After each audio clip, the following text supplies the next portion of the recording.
Hi, welcome to John's Jeep Garage. Today we're going to talk about replacing the belt and the alternator on a Jeep Wrangler JK. The specific Jeep we're working on today is a 2016 Jeep Wrangler JK with a 3.6 liter. This will apply to a 2012 3.6 to 2018 3.6. So follow along and learn everything about how we do it. Thank you. This is a quick note before we start, just to ensure that you're doing the right thing. Number one, we already know that this alternator needs to be replaced. It's already been tested and it has failed. So we're replacing it. But there are many people that do go and change their alternator and then find out later it's not the alternator. So some quick top line lessons. Number one, an electrical system failure. Usually your car's not starting or your battery indicator light is coming on. Could be your battery, could be your alternator, could be the belt, or it could be some of the connections. They're either loose, they're corroded at the terminals, the ground is not secure. Those all need to be checked out. Once you know that, and once you've tested your alternator, and the best way is get a professional to do it. And they can actually do something called a bench test, which tests it under a load as well. But in general, let me just give you this. If you have a multimeter and your car's off and you put that on the battery and you read the voltage, it should read 12.6 volts or above.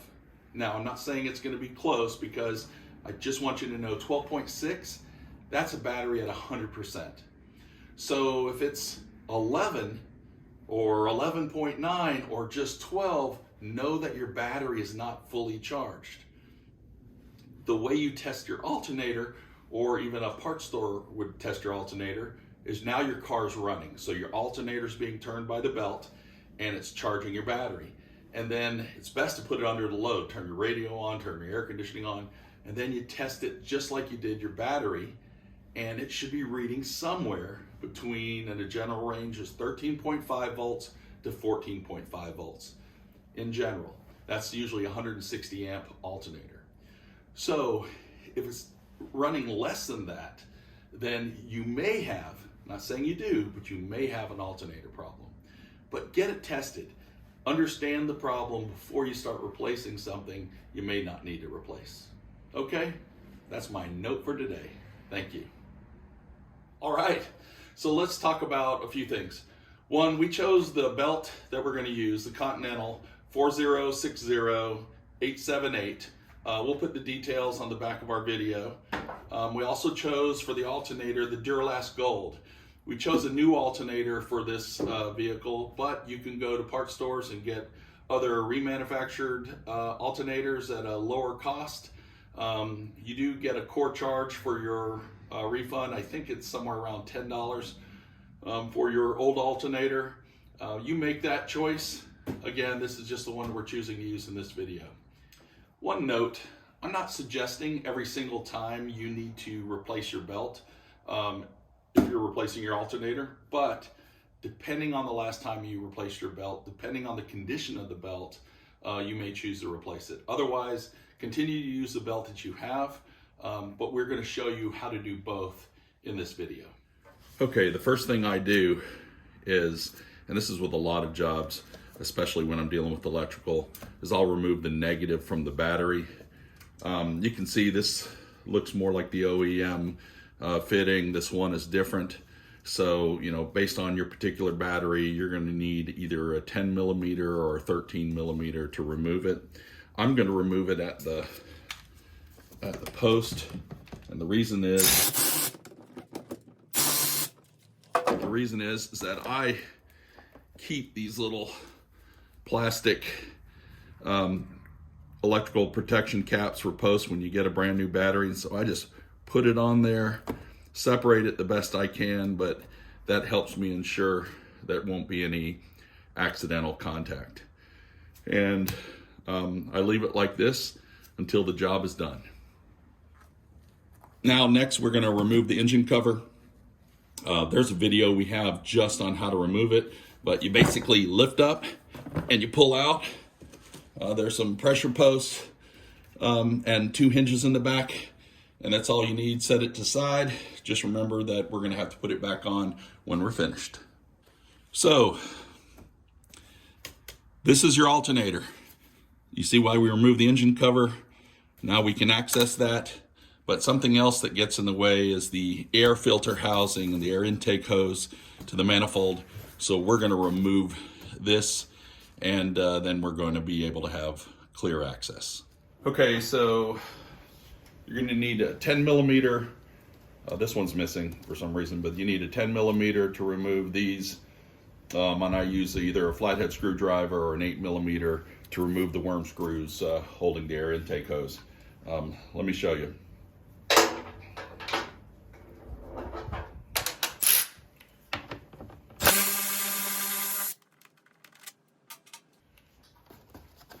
Coolant overflow hose, get this free. Switch to the 8 millimeter.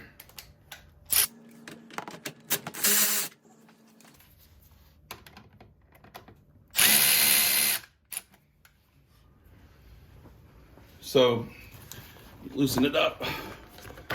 Now be careful. Once you remove this, I just want you to see that your air inlet temperature sensor is connected here. And then you gotta, I'll show you a close-up of this. I like that how the new JL's, the position of the sensor. Basically you just press down on this switch, pull it down, and if you look, there's a little groove when you line it back up. And we'll show you when we're putting it back in. But you clear this out of the way, set this to the side. And now you have access to your alternator. All right, so this is our alternator. This is the positive cable coming in, and this goes to it's the electrical connection to the generator, the field circuit connection. So this is a black guard, a little loose here, but you squeeze like this, you pop it up, and this is the positive cable coming in. Now we disconnected that negative on the battery, so this will not have a short in it when it touches or contacts anything else. This nut, now I'm not trying to debate anybody, but this is a 1/2 inch nut. People will say 13 millimeters, but since a 1/2 inch is 12.7 millimeters and the 1/2 inch fits it, then you know, you use what works best for you, but we're using the 1/2 inch. No slack at all. I'm going to spend about 2 minutes talking about this safety lock if you want to fast forward through it. Let me see if I can give you on a better angle and try to explain how this lock is working. These are a pain in the butt, if you ask me, and there should be a better design on these. At the same time, they do keep it in place. So this red tab needs to slide up, and it has a little hook in it that is attached to this black piece right here. So this black piece, it's keeping this black piece from going down and pressing in, because later you're going to have to press that black piece to release from this edge. So to remove this, you actually have to kind of press in on the red on the edge and then pull out. And so unless you could pry that black piece out this way, I'm going to just show you how I do it. But again, it's a pain in the butt, and hopefully this is easier explanation. So I'm going to put the screwdriver right at the edge, and then I'm going to pull forward. So I pulled forward to where I removed the whole thing. But this again was keeping this black piece from pressing in. Now I'm going to press and pull out. So you see I have this little piece right here. You press down to release. So the red piece is just kind of wedged underneath it so that it holds it out, and then that piece can't release. I'll put it back and then show you with it off.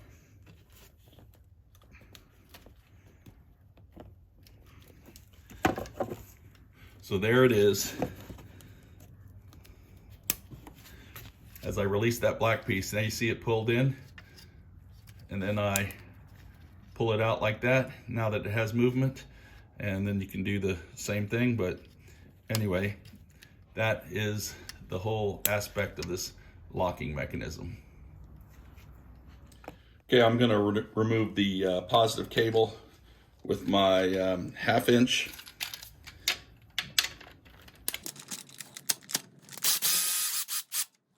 All right, so we have our cables removed, connections removed. Our next step is to loosen the belt, show you how to do that. And once the belt is off, then we can go ahead and remove the mounting bolts and then replace and swap the new alternator. What I try to do for you is I put a light down here just so I can show you this belt tensioner bracket. And you see this bracket and you see that opening, that 1/2 inch opening. And then if you look down there, that's a shock. The serpentine belt is held on, through the pulleys, but the tension is applied through this shock design. And the way we have to, lessen the tension on the belt is to put I have a breaker bar with a 1/2 inch fitting into that square hole right there. And I press down, we're gonna show you this, so that shock depresses, and with constant pressure, it will slowly press down and release to where you're able to remove the belt. But it's better if I show you. I just wanted to kind of give you a concept before we start. Before I remove the old belt, I want to make sure I know how it goes on. Even though I can go look up some designs, I just sketch out something myself so that I'm able to understand how it fits. And if I have a problem putting it back on, I can refer back to it. I'm going underneath the Jeep. I put the bar in and I'm pulling with constant pressure. You can see right there that I have released the pressure from the tensioner, and I am now going to access the pulley on the passenger side, which is the compressor. I am going to remove that. It's going to be easier for me just to be able to do it. Some people access it from the top. Now that is where I'm going to work from when I'm putting the belt back on as well. Okay, I have the light set up so you can see our next step on removing this alternator. There's a bracket which we have to remove first. It has 4 bolts. Let's see if we can get a close-up for you. So this lowest bolt head, that is a 1/2 inch. The one in the middle, that's 5/8. The ones on the end right there and right there, those are also 1/2 inch. Now I have a rule. If a 1/2 inch fits, use a 1/2 inch. Some people use a 13 millimeter. I know they're close, but the 1/2 inch is 12.7 millimeters. And there's less play if it fits. It wouldn't fit if it wasn't supposed to be used. You can see I got the 4 bolts out, and now I just need to remove them completely. So this is what it looks like. You can see where the 3 were. You can see one in the center, and now you just have the 2 bolts on the side for the alternator. Now we're going to remove this bolt and this bolt, which are 15 millimeter bolts, and then we're going to hold the alternator as we remove the last bolt, just so that we don't drop it. Play it safe. So you can see these are very long bolts, bolt into the block, which is also a source of ground. And then one more, you gotta kind of support your alternator, probably best from the underside as you pull it out. So you can see where all the bolts went. You can see the pattern of the belt, or flat side, it would go this way as it would be put on the alternator. And right now, I'm going to go ahead and remove the belt and just pull it off each of the pulleys, and then remember how to put the new one back on, which I will do first. That was an easy way to remove it. Anyway, Here's my belt is off. I'll inspect all the pulleys and then I will go ahead and put on the new belt. Even though the shape isn't the same right now, I've already just taken the belt and walked it all the way around to ensure it was the same size as the current belt. Even though I've already matched up the part numbers to what this should be, I always do a double check. Okay, if you look at the Serpentine belt, see it's flat on one side, grooved on the other. And if you look at your alternator, you see that it takes the groove side. So going back to my drawing, I'm looking at how to position the belt. Notice I have these little markings, my sophisticated drawing, that shows the groove. Those little points are the groove side. It shows the groove side down starting with the alternator, which would mean that flat side to this pulley, groove side to this pulley, flat side to this pulley, and then groove side here. And you can see that based on a flat pulley, or you can see that based on a grooved pulley. This is the one that I consider, in my terms, grooved. If you really look at this, and if you get the orientation right, meaning the groove side down on the alternator, you really, to do this, you need to make a little loop and push that loop through on the left side for that left wing and push the loop through on the right side for the right wing, and it makes it much easier to just position everything around the pulleys. It's hard to show in detail, but if you remember how you took it off, it just takes a little time and you can get it back on. But what I'm going to do is take the belt off of here to create a little slack, leaving the belt on all the other pulleys, but you can see the slack started. And then I'm going to pull on the tensioner and then slip this belt on here. This is only after I mount the alternator on the first two bolts, get the belt around the alternator, and then go ahead and work this back onto this pulley. Okay, we're going to take this alternator and we're going to already put the bolts in it. We've already made sure it's the same alternator, fits the same. And just to show you, here's the bracket from the underside. It fits like this. So the bracket goes on the back side of this alternator, where the two bolts are going to go in, and then we're going to put this on last, and we're going to put this alternator in, slide the two bolts in, and just tighten it up and get the belt set initially.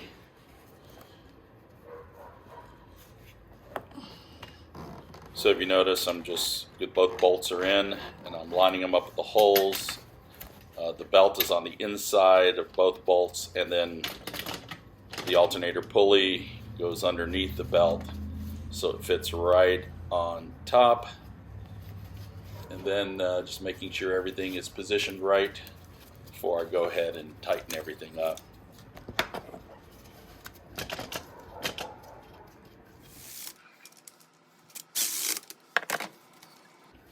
What I want to do is, before I snug these up and then later torque them, just want to make sure everything's positioned right, the belt's positioned right, and then I'm going to go ahead and tighten these two up, and then I'm going to go ahead and put the belt on before putting the bracket on. So you can see I have this over near my AC.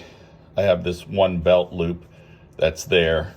I have my breaker bar in the tensioner bracket. I'm going to pull. Again, it's constant pressure, and then it'll slowly start to move. It doesn't give you a lot of slack, but I'm going to use that little bit of slack I have to get it around that pulley. And then I'm going to check all the pulleys. All right, let's try it. Okay, with my right arm, I'm pulling slowly maintaining constant pressure. As you can see, it's slowly releasing. Now with my left arm, I'm going up around and I'm grabbing the belt and I'm trying to just slowly pull whatever loose belt I can get through the system and get it through and over this pulley. I'm just having to maneuver a little bit. There is enough slack. It's just in the I had to switch arms real quick just to get that on, and I'm close enough right now.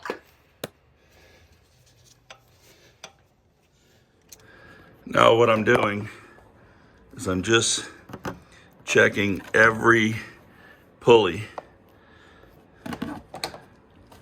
Make sure the belt looks aligned, everything's set correct. I already checked from the underside, so it looks good. I can go ahead and tighten everything up and then actually run it just for a second, make sure it's all fitting correctly. So remember, the bracket goes on the back side of the alternator. I start off with just the 2 top bolts, the short ones, and get them in to start, and then that way I can finish once both those bolts are installed. So you can see I got the bracket on, but the bolts are just loosely in there to help with alignment, and then I'll start tightening each up.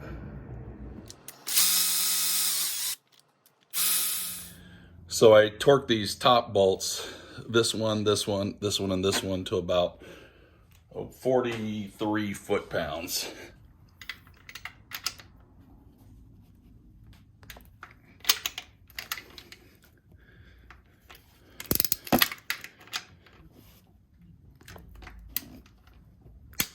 There.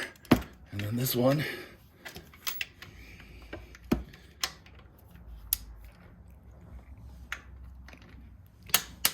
Okay. I switch and I'll do the other 2. And then on the lower ones, I do those somewhere around 22 to 25 foot-pounds. Okay, so I'm gonna put that connection back in. Snap it in and then make sure the lock is depressed. And then there's a new nut on the alternator. Take that off and then go ahead and put the positive cable on. And don't over tighten, just make sure it's snug. Here. New nut off. I'm getting tired. And then I'll just have a snug fit on the post. Put your protector back on.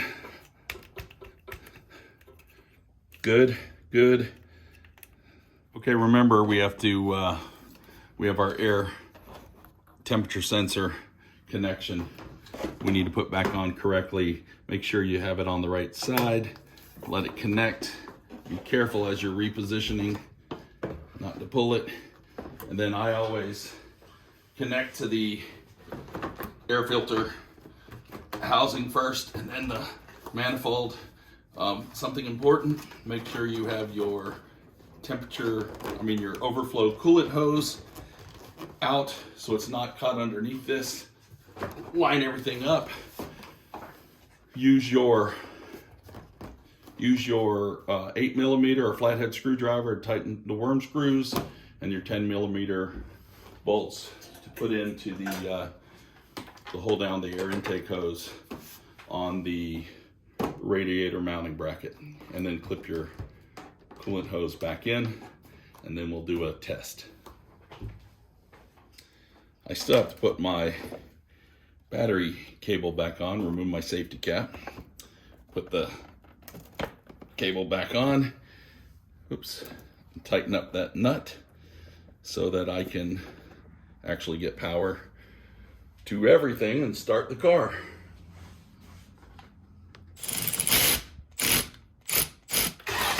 doing a quick check to make sure the belt is running smooth. Otherwise, turn it off quickly. Right, that's a wrap. Got the alternator installed, got the new belt on. We validated that the belt is running in the right track. We validated that the output of the alternator is where we expect it to be. We need to put the engine cover back on. If you have any problem with that, there's another video on our channel to show you, and we are good to go. So remember, get a professional to test your alternator, your battery, your connections. You don't want to be replacing something that you don't need to do. The other thing is we'll show a bonus feature right at the end of this video. Just quick way to test your battery and to test your alternator and let you know if there is a possibility that one of them are failing. But always use a professional service provider to validate those findings. All right. Thank you for watching our channel. We hope you enjoyed it. This is just a general test. But if you want to check your alternator and you have a multimeter and you have it on the right settings, you put it on your battery while the vehicle is running, and you should be getting somewhere between 13.5 and 14.5 volts. When the car is not running and you put the multimeter on the battery, you should get somewhere around 12.6 volts. Remember, the alternator function is really what's charging your battery. And when you may think you have a bad battery, it could be coming from the alternator. So these two tests that I've just showed you will help you understand and help you determine where to look next. Again, professional service person or the technicians at an auto parts store can help you through the next steps. I hope this helped. Thank you for watching.